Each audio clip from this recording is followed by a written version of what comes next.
तस्य कृतेनार्थो नाकृते नेह कश्चन न चास्य सर्वभूतेषु कश्चिदर्थव्यपाश्रयः तस्मादसक्तः सततं कार्यं कर्म समाचर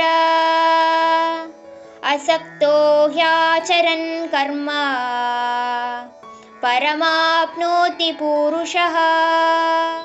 ಈ ಕೈವಲ್ಯಾರ್ಥಿಗಳಿಗೆ ಇಡೀ ಜಗತ್ತಿನಲ್ಲಿ ಯಾವುದೇ ರೀತಿಯಾದಂಥ ಮೆಟೀರಿಯಲಿಸ್ಟಿಕ್ ಆಸೆಗಳಾಗ್ಲಿ ಅಥವಾ ಈ ಪುಣ್ಯ ಪಡಿಬೇಕು ಅನ್ನೋ ಹಂಬಲ ಅಥವಾ ಪಾಪ ಬರದೇ ಇರಲಿ ಅನ್ನೋ ಭಯ ಇವ್ಯಾವುದೂ ಇರಲ್ಲ. ಆದ್ರಿಂದ ಅವರು ಕೆಲಸದಿಂದ ಮುಕ್ತರಾಗಿರ್ತಾರೆ. ಅಂದ್ರೆ ಕರ್ಮದಿಂದ ಅವರು ಇಂಡಿಪೆಂಡೆಂಟ್ ಆಗಿ ಇರ್ತಾರೆ. ಅರ್ಜುನ, ನೀನು ಈ ಕೈವಲ್ಯಾರ್ಥಿಗಳಲ್ಲಿ ಒಬ್ಬ ಆಗಿಲ್ದೇ ಇರೋದ್ರಿಂದ ಯಾವುದೇ ಕೆಲಸನಾಗ್ಲಿ ಅದರ ಫಲ ಅಫಲಗಳನ್ನ ಅಪೇಕ್ಷಿಸದೆ ಸತತವಾಗಿ ಕೆಲಸವನ್ನ ಮಾಡು.